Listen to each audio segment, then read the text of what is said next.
This meeting is being recorded. Ya. Masih kasar ya, oke.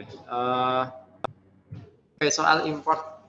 Jadi kadang ada kode tanpa ini ya, yang butuh tambahan ya. Misalnya tadi untuk menghitung sesuatu yang khusus kayak ini, menghitung apa itu pangkat ya.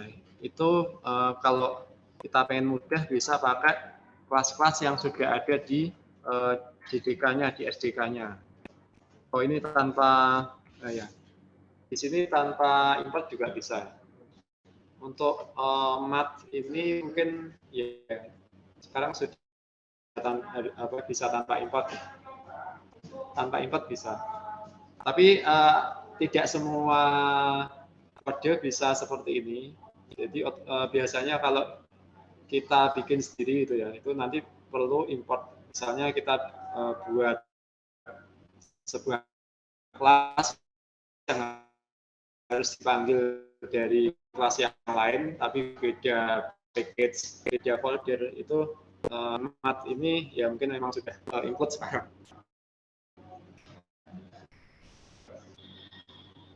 Apa yang perlu import ya biasanya. Oke, ini biasanya contohnya kalau saya pakai di sini saya punya beberapa package, jadi maksudnya ini folder yang berbeda. Ini nanti kalau pengen lihat sudah saya masukkan di GitHub ya, ini contoh-contoh atau menggunakan kelas yang beda folder atau beda package. Misalnya saya punya kelas di contoh yang saya buat itu ada kelas enums ya. Nah, misalnya saya mau seperti inilah, ini nanti error karena tidak dikenali enum ini asalnya dari mana. Karena beda folder. Nanti di sini salah satu sarannya adalah melakukan import. Saya tambahkan import ke atas, kemudian errornya hilang. Itu biar pengetahuan sih.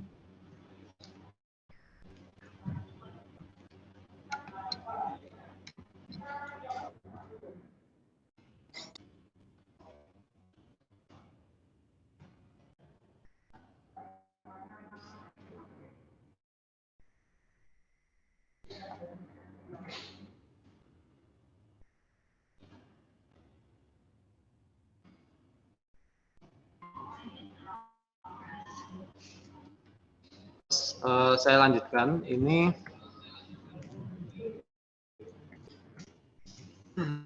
untuk slide-nya ya, ini sudah ada di Classroom. Kita akan membahas mengenai variabel, konstanta, kemudian tipe data, dan ada beberapa tambahan. Yang pertama mengenai variabel ya, kemudian kedua tipe data. Ini tipe data yang umum, nanti ada tipe data primitif, kemudian tipe data reference. Kemudian saya kenalkan juga array, kemudian ada enumerasi dan konstanta. Yang pertama mengenai variabel, misalnya kita mau menjumlahkan ada dua buah bilangan diwakili oleh simbol X dan Y. Kalau di source code kita harus, kalau sebelum kita bisa menambahkan dua buah bilangan, yang pertama kita harus tahu dulu data yang mau dioperasikan, yaitu tipenya apa ya. Kan data bisa macam-macam, ada misalnya angka, kemudian ada karakter atau teks, kemudian ada juga yang bentuknya true atau false gitu ya. Terus yang lain-lain. Jadi nanti kalau beda tipe datanya, nanti operasinya juga bisa berbeda. Misalnya kalau tipe datanya berupa angka, kita bisa mengartikan menjumlahkan pokoknya operasi-operasi aritmatika. Kalau tipenya string atau teks, itu nanti kan beda lagi ya. Misalnya kita tidak bisa melakukan operasi pemangkatan kalau tipe datanya teks. Nah, oleh karena itu nanti kita perlu ya kalau membuat variabel harus menulis atau menentukan tipe datanya apa. Oke, yang pertama itu. Selanjutnya kita harus tahu ya atau menentukan nilai dari variabel. Jadi misalnya mau menjumlahkan dua buah bilangan dan nilai yang mau dijumlahkan itu berapa. Jadi nanti jenis data atau tipe data dan nilai dari data atau value dari datanya itu nanti yang akan sering kita butuhkan dalam membuat variabel. Jadi variabel harus kita ketahui dulu tipe datanya apa, kemudian nanti kita perlu untuk mengambil nilai atau isinya. Untuk membuat variabel itu sintaknya atau penulisannya nanti seperti ini, diawali dengan tipe datanya. Tipe datanya apa, kemudian spasi, nama variabelnya. Nah, contohnya, kalau tipe data angka ada integer, pakai int, spasi x. Kalau tipe data string, ya, string pakai huruf besar, kemudian di spasi diikuti nama variabel. Misalnya nama variabelnya adalah nama. Itu baru mendeklarasikan variabel.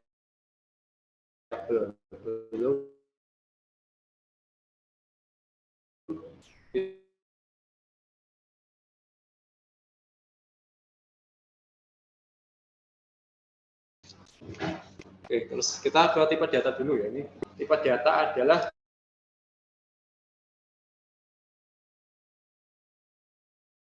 tipe data reference kalau di Java ya.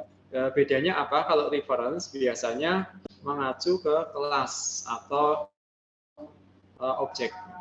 Kalau primitif itu bukan merupakan sebuah kelas. Nah, misalnya byte itu kemudian ada short, integer, long, float, double, boolean, karakter ya. Ini pakai huruf kecil semua. Nanti ada juga soalnya double yang pakai huruf besar. Terus ada int ya, int nanti huruf kecil, ada int huruf besar. Nanti ada lagi. Ya ini nanti saya update, kayaknya ada beberapa yang perlu ditambahkan. Terus ada yang different, mungkin kita lihat dulu ya, ini lebih detailnya. Tipe data primitif. Yang pertama misalnya ada byte, itu ukurannya adalah 1 byte. 1 byte itu berapa bit? 8 ya. 8 bit. Nanti kalau 8 bit itu bisa menyimpan 2 pangkat 8 ya. 2 pangkat 8 itu berapa?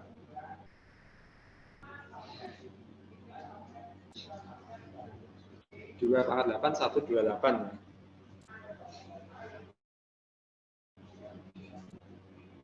Betul. Atau 256 sebentar. 2 pangkat 5 itu 32. 32, 2 pangkat 6, 64. 2 pangkat 7, 128, 2 pangkat 8, 256. 256. Jadi maksudnya P di sini tadi bisa menyimpan 256 nilai. Nah, terus ada keterangan deskripsi, bisa menyimpan angka dari minus 128 sampai 127. Itu kalau kalian hitung ada 256.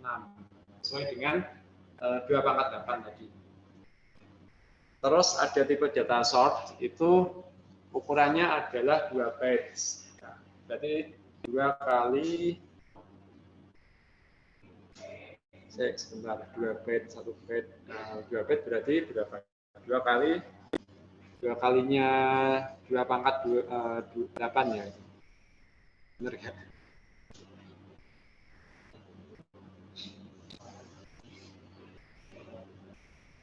Dia bisa menyimpan dari minus 32.768 sampai plus itu ya, positif 32.767 dan seterusnya. Kemudian ada int ukurannya 4 bytes. Bisa menyimpan nilai positifnya sampai 2 miliar ya, 2 miliar 147 juta dan seterusnya. Nah, kemudian ada long, itu ukurannya 8 bytes. Ini sama-sama angka, dan nanti kenapa dibedakan itu nanti pengaruhnya ke memori yang dibutuhkan. Misalnya kalau kalian perlu untuk menyimpan nilai, ya, itu, menyimpan angka sampai berapa ini, misalnya sampai 5 miliar. Berarti nanti kita tidak bisa pakai tipe INT, harus pakai tipe yang ukurannya lebih besar lagi. Tapi kalau misalnya kita hanya perlu menyimpan nilai sampai 120 gitu ya. Dan dipastikan tidak ada nilai yang lebih besar jadi 120. Ya, nanti kita bisa cukup pakai nilai atau tipe data byte. Nah, bedanya nanti memori yang dibutuhkan oleh program nanti akan itu ya bisa dioptimalkan. Jadi ketika nanti bikin variabel yang tadi kita tentukan sebagai byte, otomatis memori atau RAM nanti ya yang dipesan itu nanti hanya sekitar 1 byte untuk variabel tersebut. Dan nanti dalam satu program kan nanti akan ada banyak variabel. Nah, itu nanti kalau kita tepat memilih tipe data, mungkin memori yang dibutuhkan oleh program nanti bisa lebih kecil ya, jadi bisa kinerjanya bisa lebih optimal. Tapi kalau sekarang agak lebih jarang ya developer memikirkan soal optimasi memori. Biasanya tidak terlalu dipikirkan karena memori sudah besar-besar. Tapi kalau zaman dulu memori ini sangat penting untuk dipertimbangkan. Zaman dulu memori tidak sampai ini ya, tidak sampai gigaan, baru berapa megabyte zaman dulu. Terus yang lain selain itu ya sampai long tadi ada tipe data flat sama double, yaitu sama-sama bilangan desimal, ada komanya, tapi seperti tadi berbeda dari ukurannya. Kemudian ada tipe boolean itu 1 bit itu ini ya bilangan tunggal ya, yaitu 1 digit. Nanti true atau false itu biasanya disimpan sebagai 0 atau 1. Kalau true itu 1, kalau false itu 0. Kemudian tipe data char itu untuk menyimpan karakter. Ukurannya 2 byte. Dalam bentuk atau representasinya nanti kode ASCII. Ada yang sudah pernah ya lihat kode ASCII. Nanti misalnya huruf A kecil itu diwakili oleh kode-kode tertentu ya. Kalau nggak salah nomornya berapa gitu, saya lupa. Oke, itu tadi tipe data primitif. Mungkin ada yang lain tapi saya belum masukkan, nanti bisa ditambahkan. Selanjutnya tipe data referent. Nah, ini yang pertama kelas. Jadi sebuah kelas bisa menjadi suatu tipe data. Misalnya kita membuat kelas mahasiswa, nah, kemudian kita bikin variabel, kemudian tipe datanya adalah mahasiswa, itu nanti bisa. Kemudian yang kedua array, ya. Dan nanti array itu dalam satu variabel bisa menyimpan banyak nilai. Ini sudah tahu ya. Nanti ada indeksnya. Terus ada anotasi. Ini belum saya berikan contohnya. Kemudian ada interface. Interface nanti ada babnya tersendiri. Kemudian ada enumerasi. Nanti yang baru saya tunjukkan contohnya array sama enumerasi. Enumerasi adalah ini semacam kelas nanti untuk menyimpan nilai-nilai yang ini ya tidak bisa diubah. Jadi nanti bisa kayaknya seperti contohnya ini jenis kelamin. Jenis kelamin bisa mungkin laki-laki atau perempuan. Nah, nanti milih salah satu. Terus contoh yang lain misalnya nama-nama hari ya, Senin, Selasa, Rabu, Kamis sampai Minggu itu disimpan ke dalam satu kelas, yaitu kelas enumerasi. Nanti bisa. Nanti kita tunjukkan. Oke, kita masuk ke pemberian nilai. Untuk memberi nilai ke suatu variabel kita nanti pakai tandanya sama dengan, misalnya integer X sama dengan 10, kemudian string nama sama dengan itu Madi. Kalau string harus dikasih tanda petik, kemudian double itu untuk bilangan desimal, Y sama dengan 0.24. Kalau di sini kita koma pakai titik. Terus bisa juga nanti ditulisnya seperti ini, integer x. Kita deklarasikan dulu nilainya, variabelnya, kemudian lanjutkan di bawah x sama dengan 10. X kecil.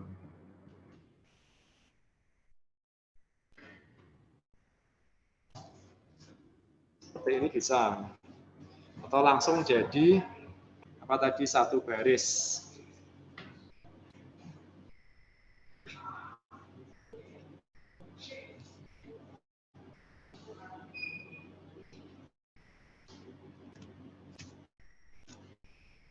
Oke, saya lanjutkan dulu. Ini adalah ilustrasi apa yang terjadi ketika kita membuat variabel, kemudian kita memberikan nilai ke variabel tersebut. Ini potongan kode ya. Yang pertama, bagian A,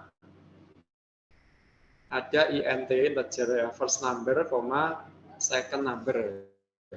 Ini berarti kita membuat dua buah variabel, tipenya sama, yaitu sama-sama integer.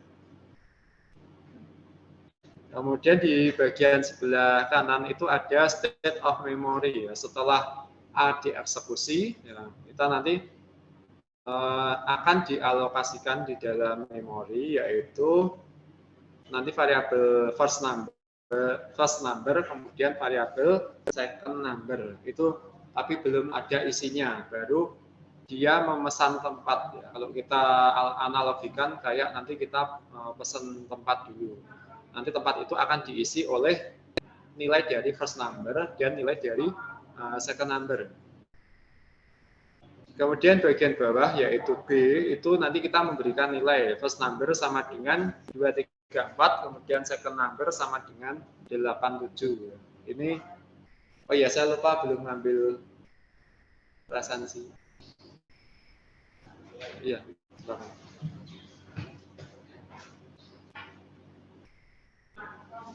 untuk yang bawah nanti setelah B dieksekusi baru tempat kosong tadi ya itu akan diisi.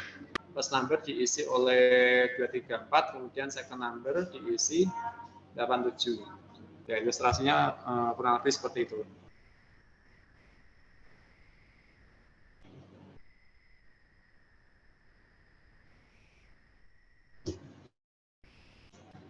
Terus di slide selanjutnya ini ilustrasi pemberian nilai yang hampir sama ya, tapi ada perbandingannya dengan kalau tipe datanya adalah sebuah objek. Ini tipe data dari kelas ya. Di situ ada kelas profesor ya bagian objek. Kemudian ada variabel Alan dan Turing. Kalau yang numerical data sama seperti tadi. Ya, yang kita lihat nanti bedanya Alan itu sama dengan new professor. Kita bikin objek dari profesor. Kemudian Turing sama dengan Alan. Kemudian itu objek Turing diisi oleh Alan ya. Oke. Kita lihat bagian bawah itu ada kotaan. Jadi sama seperti tadi akan dipesan dua buah tempat ya di memori. Nanti akan ditempati oleh isi dari Alan dan Turing. Terus yang kedua dieksekusi Alan sama dengan new professor. Nah,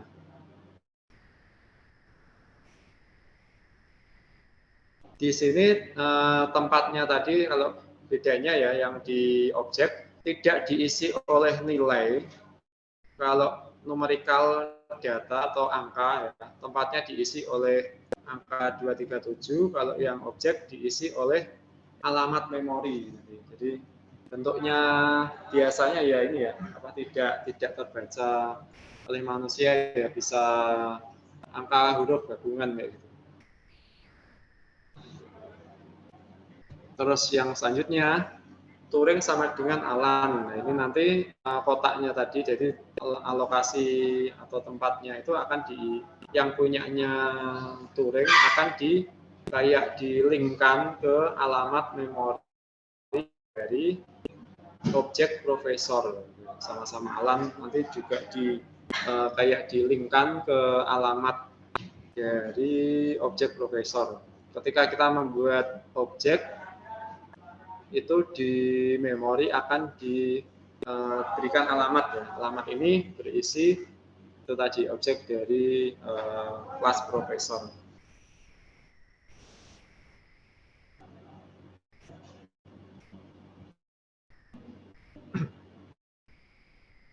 Oke, itu tadi ilustrasi ketika apa yang terjadi di komputer, di memori komputer ketika kita memberikan value ya, ke sebuah variabel.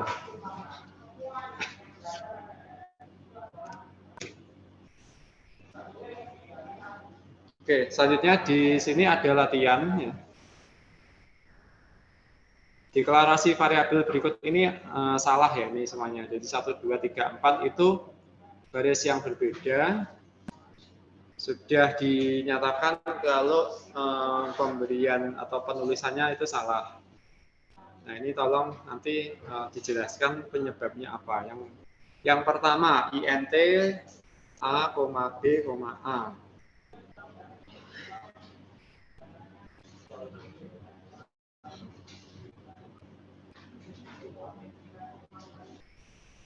Oke, ini mungkin supaya tidak ngantuk Mas siapa ini?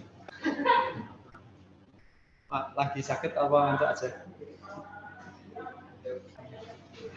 Oke, yang nomor 1 ya int a, b, a.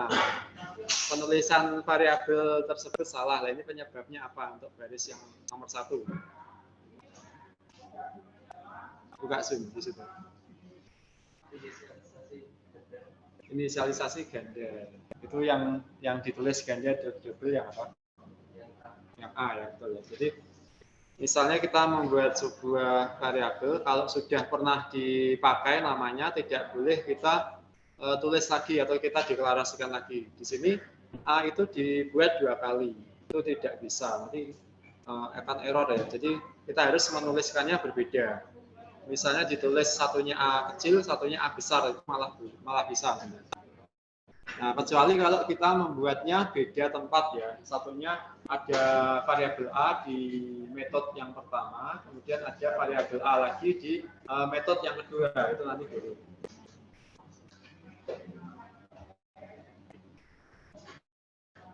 Yang kedua, float x, int.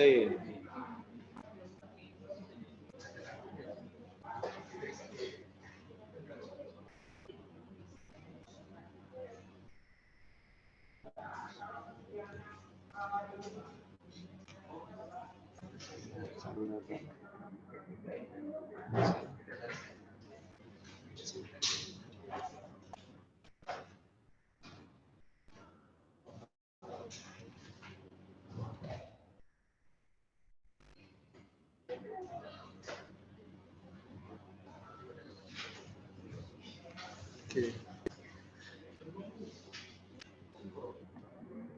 Saya ke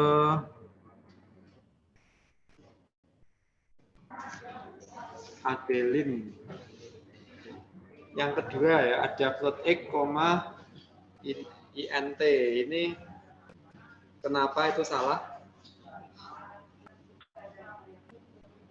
Ya, saya gimana?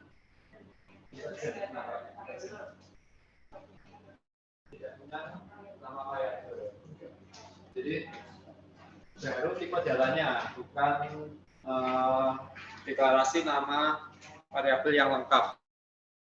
Jadi kita bisa menulis apa itu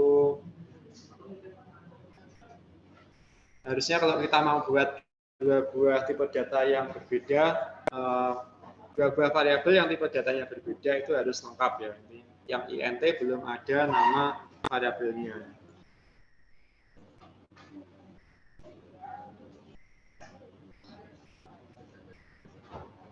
Kemudian yang ketiga ini kalau menulisnya ini ya float w kemudian koma integer x ini kayaknya tidak bisa kita tulis satu baris yang sama. Coba kita buat atau kita praktekkan. Benar nggak?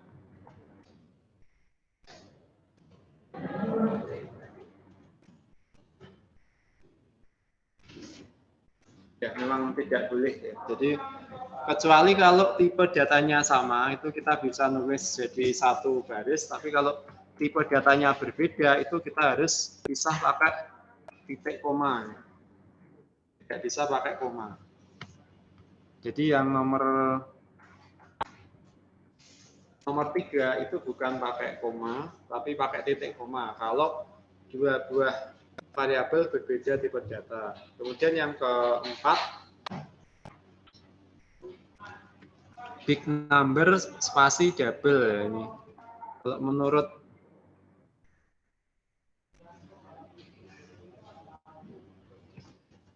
Happy ada nggak Happy? Yang nomor 4 big number spasi double itu kenapa dinyatakan salah? Sebenarnya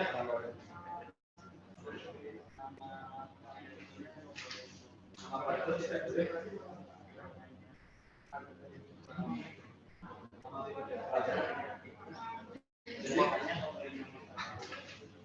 Nama variabel tidak boleh sama seperti nama tipe data.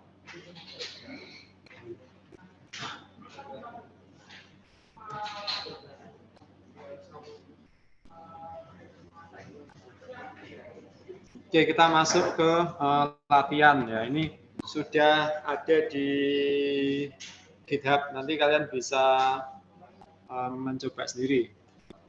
Contoh ini membuat variabel biasa, kemudian nanti ditampilkan nih.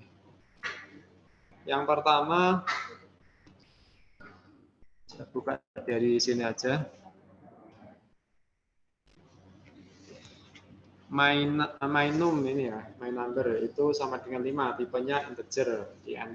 Kemudian ada tipe data float, nanti nama variabel myFloat6 sama dengan 5.99f. Nah, f ini sepertinya opsional, boleh nggak saya hapus? Oh, nggak bisa ya. Ya, boleh. Saya ikuti saja, saya jarang banget pakai float. Kalau biasanya contohnya seperti ini, jadi sebelum titik koma ada huruf F.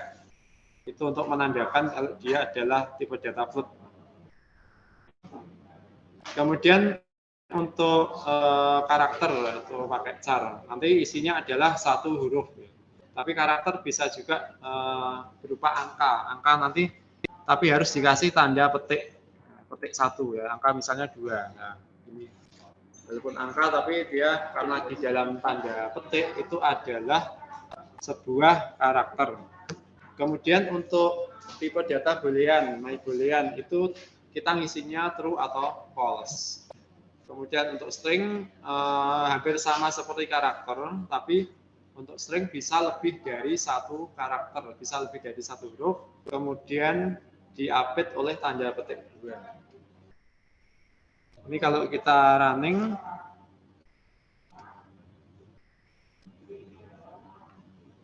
salah. Ctrl F. Oh, minta di save. Nanti kalau di run akan tampil ini ya, namanya 6 sama dengan 5, myFloat6, 5.99 dan seterusnya.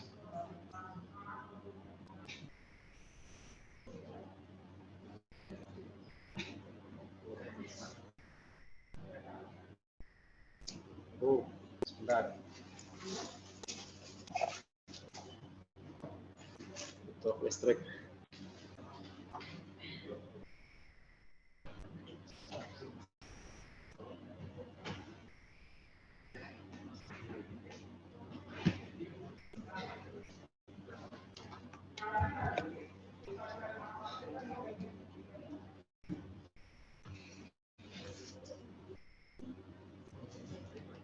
Oke, saya lanjutkan lagi.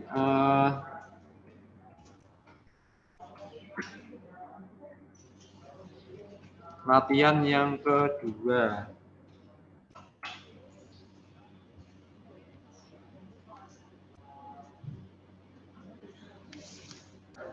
A itu integer sama dengan 1 ya nilainya. Kemudian B itu, nah kita bisa juga menuliskan kalau tipenya angka ya.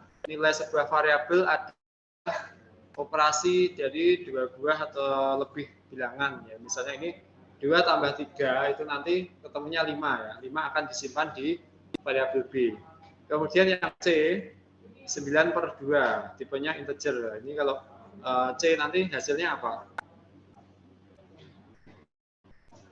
Oke, saya mungkin tunjuk Aisyah Gaya Imani ada nggak? Oke, yang C ya, C integer sama dengan 9/2. Nanti C-nya ketemu berapa di situ? Berapa? 4.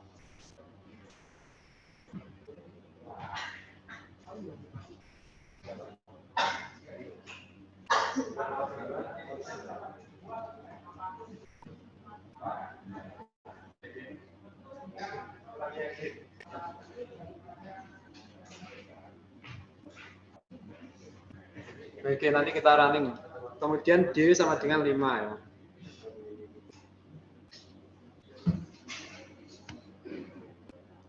Kita coba running dulu di sini, yang bawah saya matikan ini. Oke.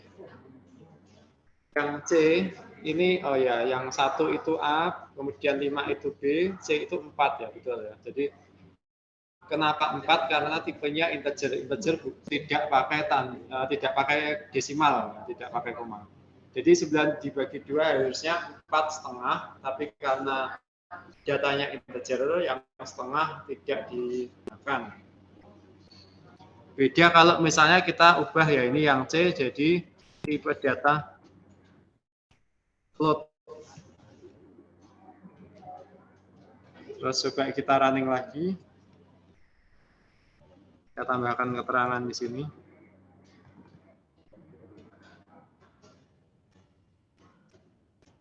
Kalau di sini, nah ini masih ada pemainnya, tapi yang keluar 4.0. Nah, coba kalau kita menuliskannya lebih sesuai 9.0 dibagi 0.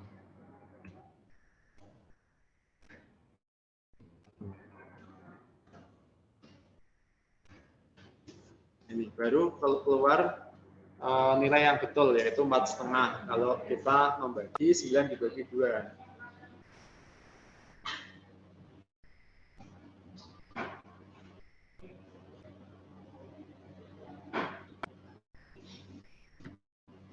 Nah, kemudian yang bagian bawah ada C sama dengan 10, kemudian saya maaf.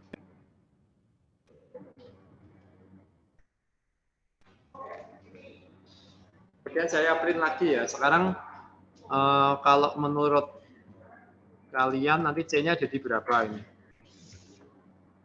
10. Oke. 10 atau 10.0? Kita coba ya.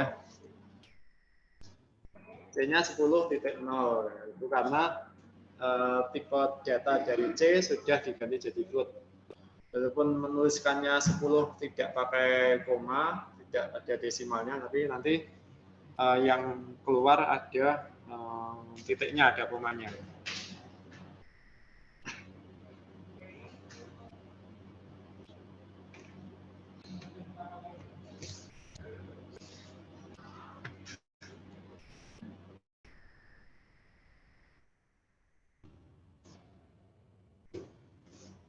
Oh ini ada sedikit tambahan nih. Sejak ini ya versi Java 7 atau J37, kita kalau nulis tipe data yang angka, misalnya tipe data long, float, atau byte, itu bisa kita kasih tanda underscore. Underscore di situ tidak ada artinya untuk apa, tidak ada maksudnya untuk nilai, hanya untuk memudahkan dalam membaca. Ya. Misalnya kita membagi angka yang sangat panjang ya, jadi setiap 3 atau mungkin 4 digit kita pisahkan, nanti pakai tanda underscore. Contohnya di sini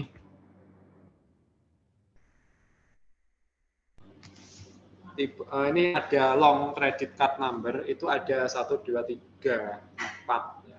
Ada 4 digit sampai 16, yaitu 16 angka. Setiap 4 angka itu dipisahkan pakai underscore yang ini ya, credit card number. Ini di belakang ada L itu untuk ya seperti F tadi ya, ini untuk long. Kemudian nanti kalau kita tampilkan ya, ini misalnya untuk memudahkan atau apa, supaya outputnya nggak banyak. Yang lain saya komen. 1, 2, 3, 4 underscore 5, 6, 7, 8 underscore 9, 0, 1, 2 underscore 3, 4, 5, 6. Kalau ini kita tampilkan, nanti yang tampil angka semua ya, tanpa adanya underscore. Itu setelah saya baca, hanya untuk memudahkan dalam ini ya, misalnya kita mau mengecek ada berapa digit, memudahkan dalam codingnya saja, dalam penulisan source code-nya. Tapi nilai dari angkanya itu tidak berubah. Terus yang lain ada, misalnya ini ada float pi, nanti coba kita running 3,14 underscore 15. Ini kalau kita run, nanti digabung ya 3,1415.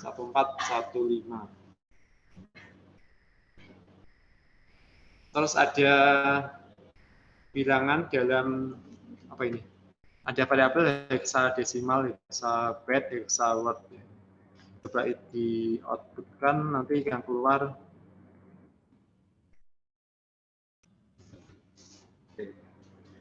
Jadi ini bilangan negatif ditulis dalam bentuk hexadesimal. Ini ya, kita harus ubah, ada konversi apa?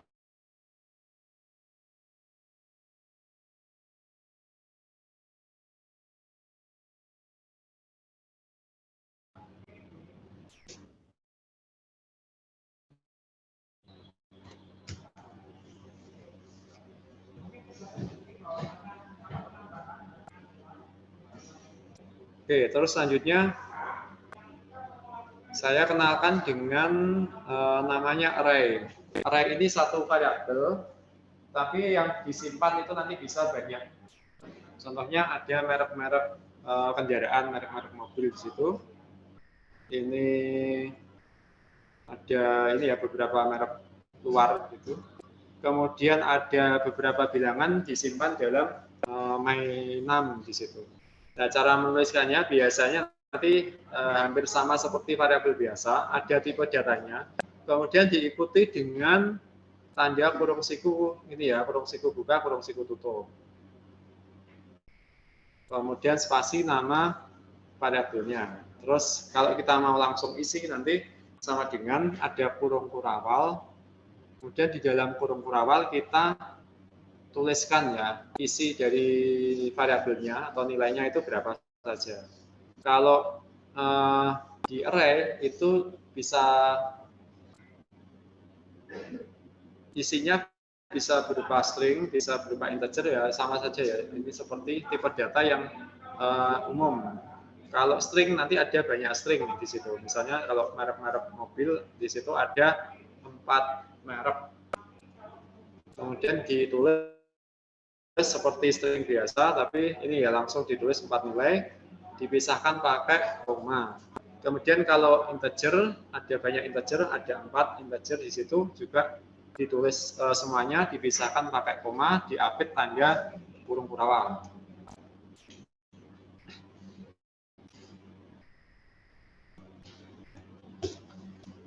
Kita bisa nanti mengakses elemen dalam sebuah array. Nanti kita menggunakan index. Ini kalau di Java indeks dimulai dari 0 ya. Jadi Volvo di situ adalah elemen yang ke 0. Nanti cara menuliskannya nama variabelnya yang bawah ini ya. Terus kurung siku, kemudian indeksnya ya, indeks ke 0. Nanti akan keluar Volvo. Kemudian yang bawah cars 1 nanti akan keluar yang selanjutnya BMW. Kalau di C++ indeks dimulai dari berapa? 0 juga ya. array sudah dikenalkan. Kemudian bisa juga kita mengganti atau mengupdate elemen dalam sebuah array. Ini misalnya mengganti merek yang pertama atau merek yang indeksnya 0. Cars 0 kita langsung kasih merek yang lain. Nanti kalau kita print nanti akan keluar merek yang baru.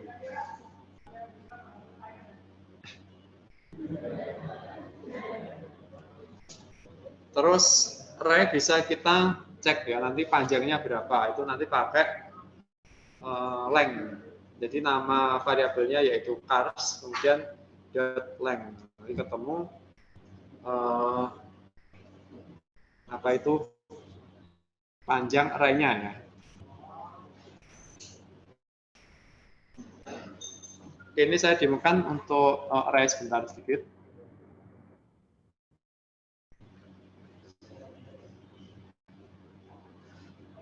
Tambahan ada demo array.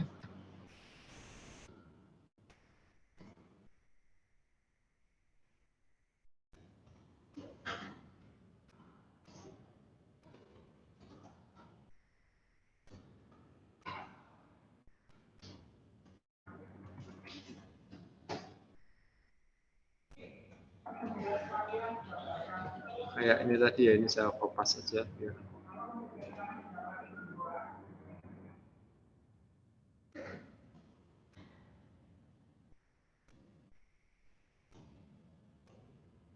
Ini kurang. Oke, kalau kita mau menampilkan ya itu tadi bisa satu-satu seperti ini.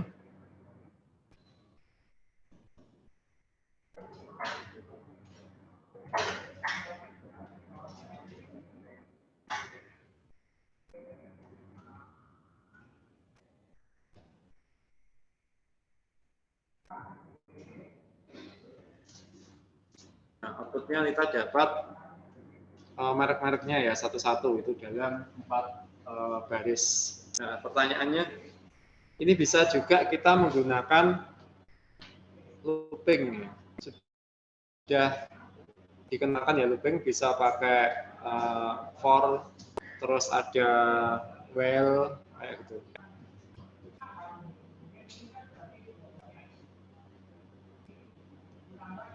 Nah, sekarang saya kasih kesempatan saja. Ini ada yang bisa mengubah kode yang satu-satu ya. Ini ada 4 baris untuk menampilkan merek mobilnya. Kita ubah itu pakai perulangan. Ada yang bisa, silahkan. Saya mungkin kasih kesempatan.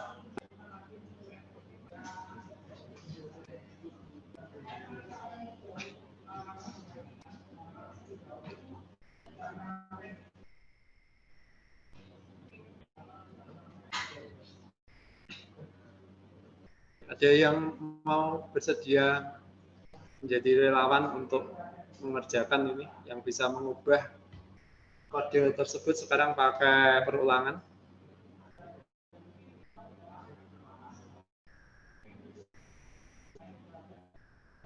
Bisa. Ayo.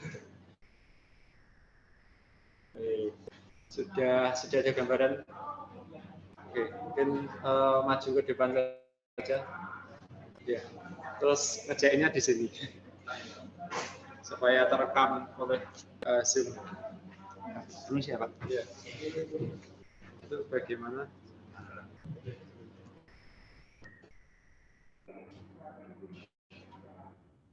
Pakai apa? Pakai for. Pakai for. Oke, mungkin sambil saya bantu ya, mungkin belum terlalu familiar dengan kodenya.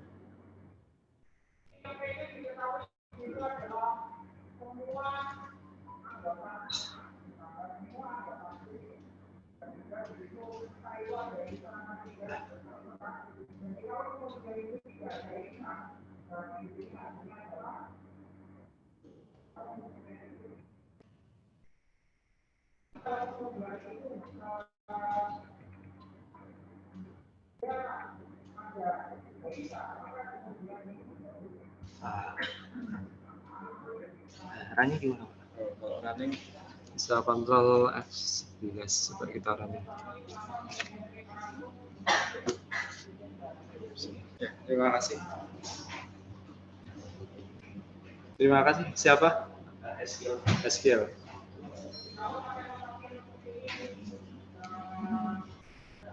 Oke, berarti ini ikuti ya perkembangan atau memang sudah familiar dengan kode Java?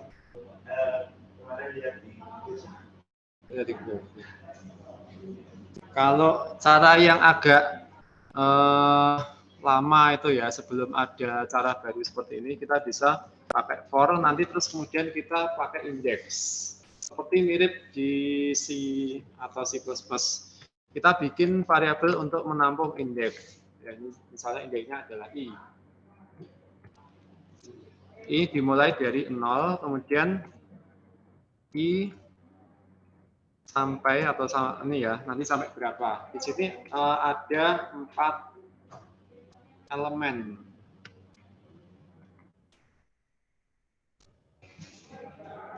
Kemudian I-nya saya increment.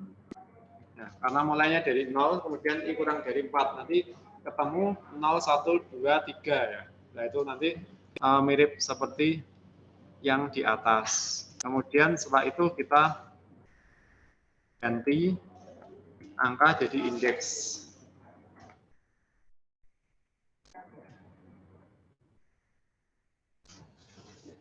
Ini sama, tapi yang atas yang dikerjakan oleh Haskell ini looping mulai dari Java versi berapa gitu. Bisa seperti ini. Oke.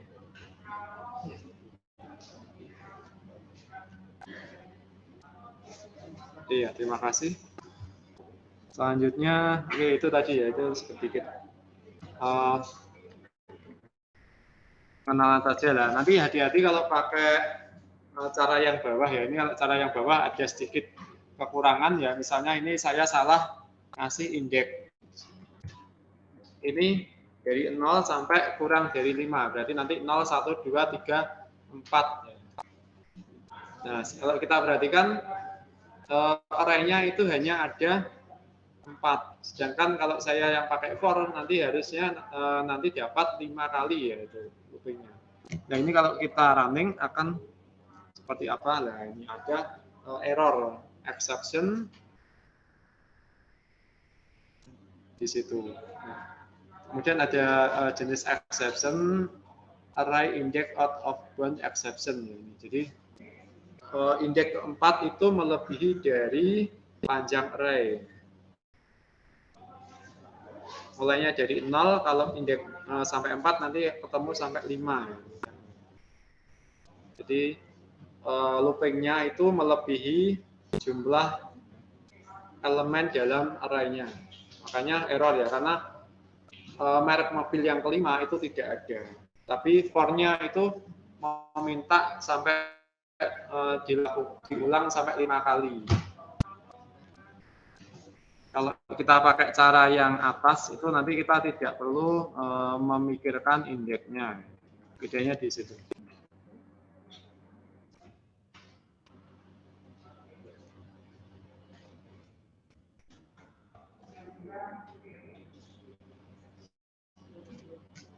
Oke, terima kasih. Selanjutnya yang enumerasi tadi ya. Jadi ini adalah kelas untuk menyimpan nilai yang ini apa konstan. Misalnya di situ ada nama-nama bulan. Nama-nama bulan kan tidak ada perubahan ya, pasti Januari, Februari dan seterusnya sampai Desember. Kita bisa membuat sebuah variabel yang nanti menyimpan nilai-nilai nama bulan itu. Ini mirip, kalau diperhatikan agak mirip kayak array tadi, tapi bedanya kita menuliskan nama-nama bulannya tanpa tanda petik. Kemudian gender di situ juga. Selanjutnya misalnya kita mau menyimpan ini ya level kemampuan mulai dari novice itu yang paling cukup, yang paling dasar sampai yang paling expert yaitu. Itu contoh penggunaannya. Terus biasanya sih yang sering untuk menyimpan jenis kelamin ini kalau biasanya di database. Terus menyimpan apalagi ya ini. Ya, yang sering saya temui untuk menyimpan nilai gender gitu, jenis kelamin. Nah, terus cara menggunakannya seperti apa? Ini contohnya seperti ini.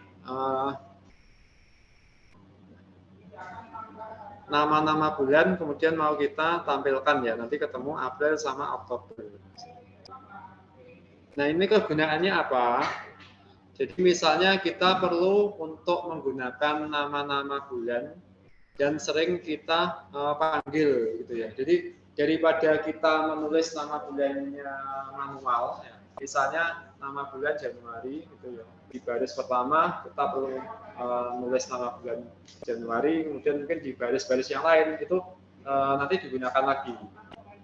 Terus yang lain juga kayak gitu ya. Daripada nulisnya secara manual bisa disimpan ke dalam variabel, kemudian tinggal kita panggil. Selain itu juga untuk meminimalkan kesalahan penulisan namanya. Misalnya Januari yang diminta itu ya betulnya. Kemudian yang kedua mungkin Januari yang satunya pakai I, satunya pakai Y. Mungkin yang Februari satunya pakai F, satunya diawali dengan P. Supaya lebih konsisten disimpan saja sebagai variabel itu ya pakai N.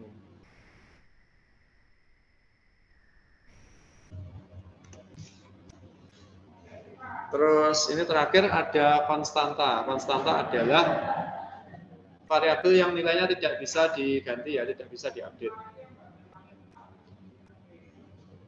Terus untuk penulisan konstanta dalam source code biasanya kita menggunakan keyword final. Final itu maksudnya variabel tersebut tidak bisa diupdate nilainya. Kemudian nama variabel final, kemudian tipe datanya dulu, spasi nama variabel.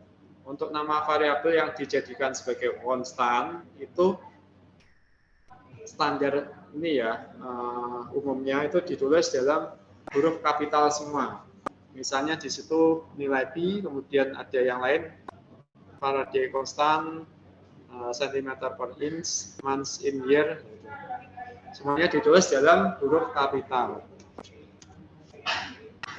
Terus contoh penggunaannya di sini misalnya saya mendeklarasikan pi sebagai sebuah konstanta, nanti nilainya 3,14159. Kemudian kalau di bagian lain saya mau memberi nilai yang baru, itu nanti tidak bisa. Di dalam IDE nanti akan dikasih tanda error di sini.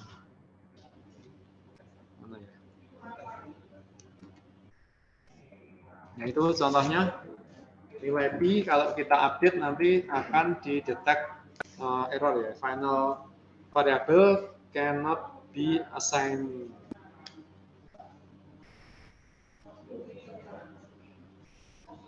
Kalau mau kita update nilainya, kita harus menghapus keyword final. Nanti baru nilai pi itu diperbarui.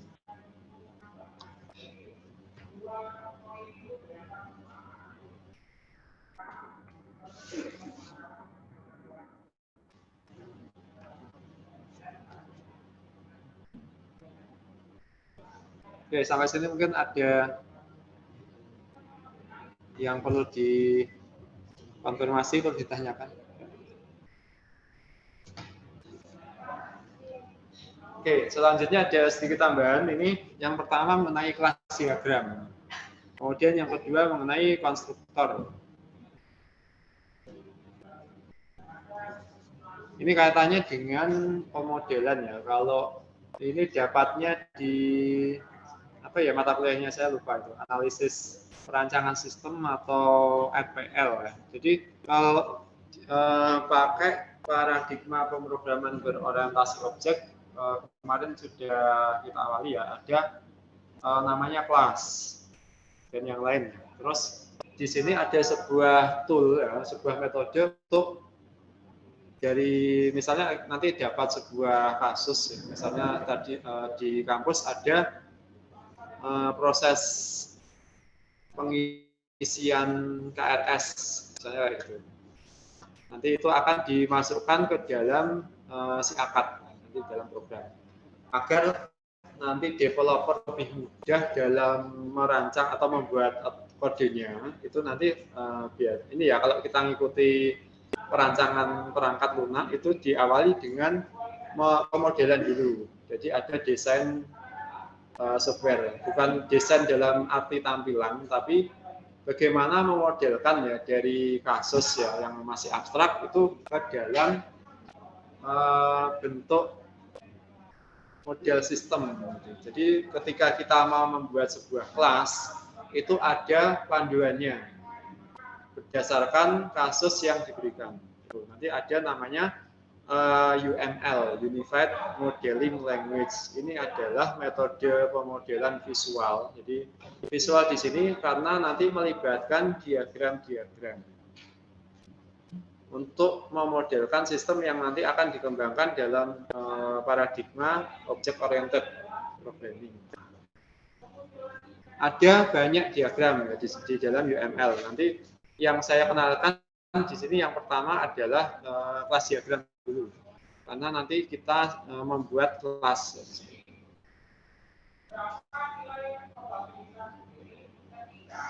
Contohnya kemarin ada kelas mahasiswa, terus kita mendefinisikan ada atribut dan metode-metode.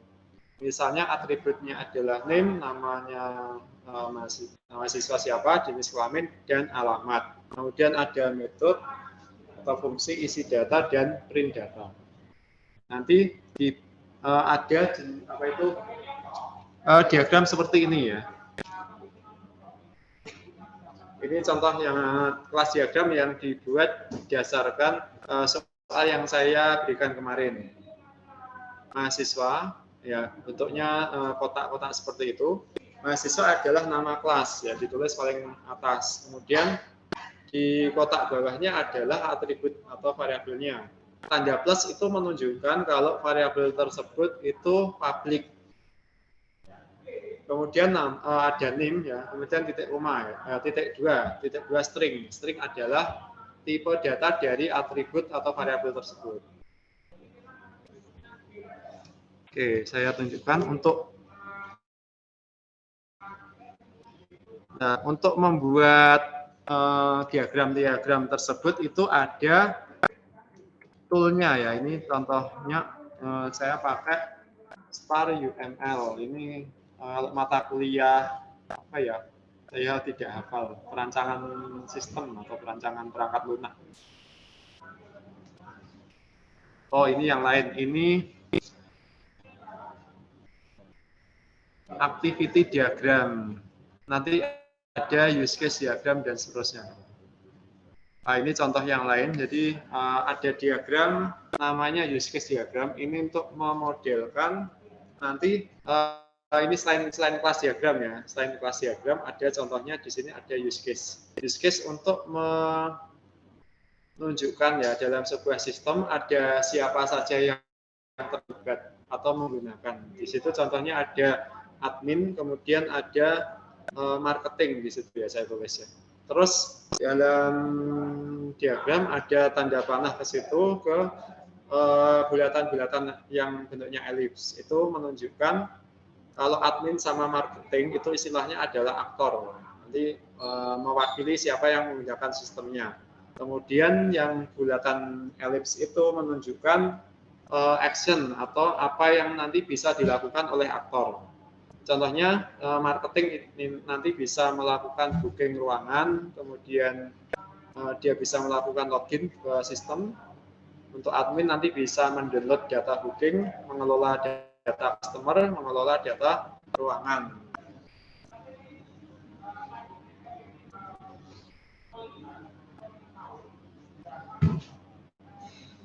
Terus ada kelas diagram, ada activity diagram, nanti ada sequence diagram. Nanti saya skip aja, nggak usah. Terus balik lagi ke sini.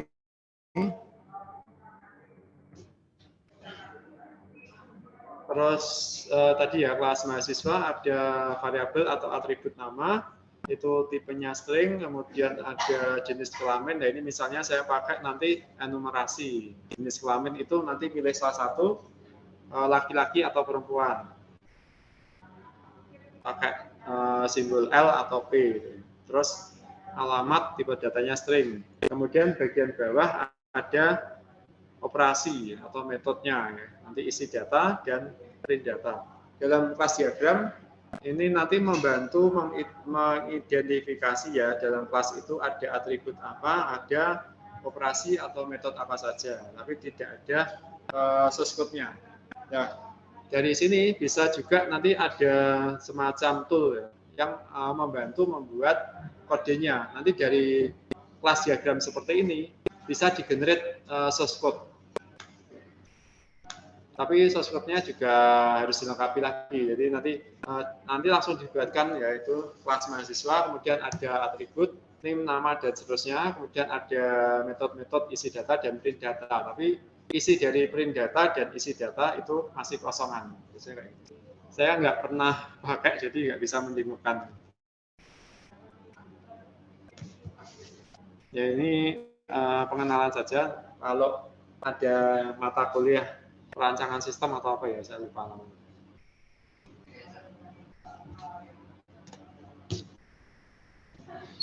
Terus selanjutnya saya kenalkan ini konstruktor, belum kita bahas. Nanti mungkin kalau kalian lihat contoh source code, ada sebuah fungsi atau sebuah metode yang nama metodenya itu sama persis seperti nama kelas. Nah, kalau ketemu seperti itu istilahnya adalah konstruktor. Konstruktor itu apa? Itu adalah sebuah metode yang tadi ya namanya seperti nama kelasnya. Kemudian dia akan dieksekusi ketika objek dari kelas tersebut dibuat. Biasanya penggunaannya untuk melakukan inisialisasi sebuah nilai atau objek. Supaya ada gambaran, coba kita lihat.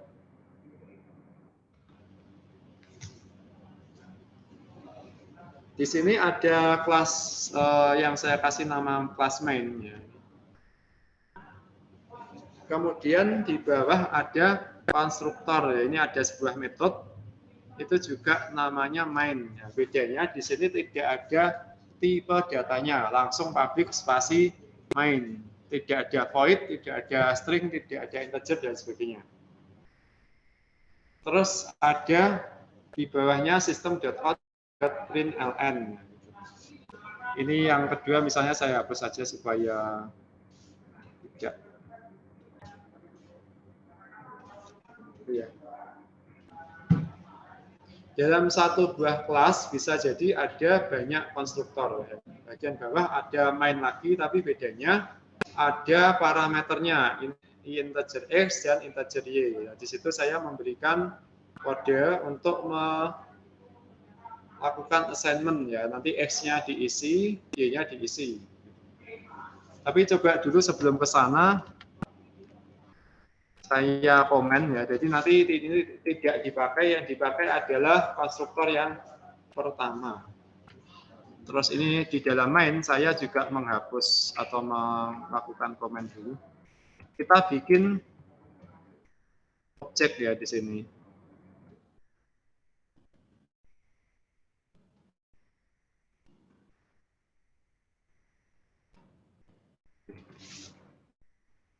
Jadi ini kita membuat objek dari kelas main. Nah, karena di sini ada konstruktor, kode di dalam konstruktor nanti akan dieksekusi kalau kita membuat objek. Ya, kita coba melakukan running pada program ini. Error ya, nah, ada outputnya ya. Ini jadi kata-kata objek dari kelas main itu berhasil dibuat. Ini ya, dia tampil. Artinya apa? Artinya kode di sini ya, system.out.println, objek dari kelas main berhasil dibuat. Kode baris itu, baris ke-9 itu dipanggil. Jadi apa saja yang kita tulis di situ itu akan dieksekusi kalau kita membuat objek dari kelasnya. Ya, penggunaan yang umum biasanya untuk assignment nilai ya. Misalnya seperti ini. Di atas ada integer X dan integer Y. Kemudian saya mau ngisi nanti nilainya X berapa, nilainya Y berapa, itu ya. Ini saya komen untuk yang selanjutnya saya pakai kode yang bawah. Saya bikin objek main, ya bedanya di sini saya isi 3,4. Artinya apa? Nanti yang dieksekusi adalah baris 12, 13, 14, 15. Kemudian yang baris 7, 8, 9, 10 ini nanti tidak dieksekusi karena yang digunakan adalah ini ya, konstruktor yang pakai parameter. Kemudian bawahnya saya melakukan print untuk menampilkan nilai X dan nilai Y. Nanti akan muncul X-nya 4, Y-nya 3. Di running. Nah ini, 3 dan 4. 3 itu X, 4 itu Y.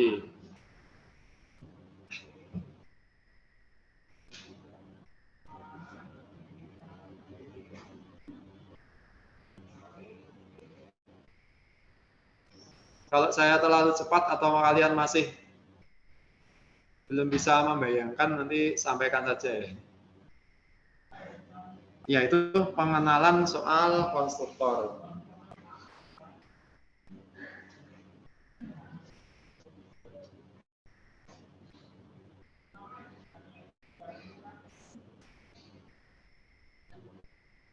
Oh iya, ini sudah 3:30.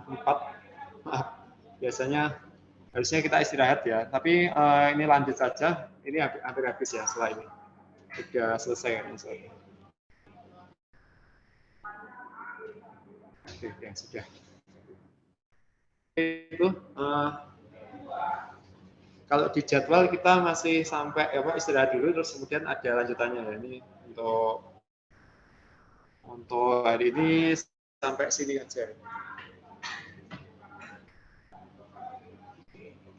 Oke, mungkin ada yang ingin ditanyakan? Silakan. Tidak ada. Nanti jangan lupa mulai minggu depan yang hari Kamis untuk praktikum nanti akan diisi oleh asisten.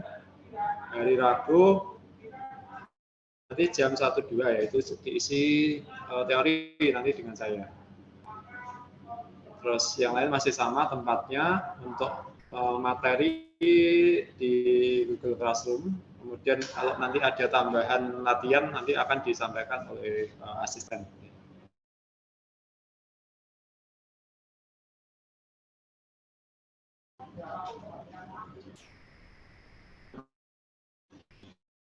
Saya tutup share screen-nya.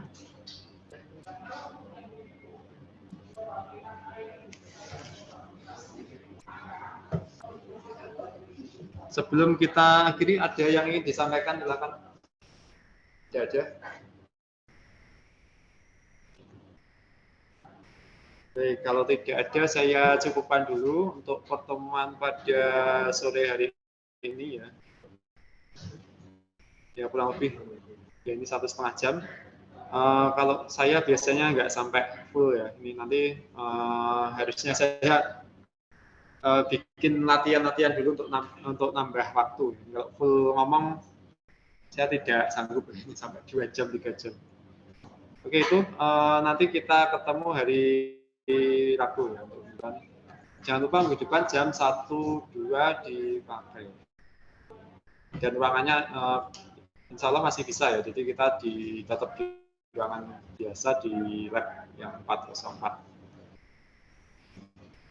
Mungkin itu saya tutup dulu ya. Terima kasih. Selamat sore. Wassalamualaikum warahmatullahi wabarakatuh.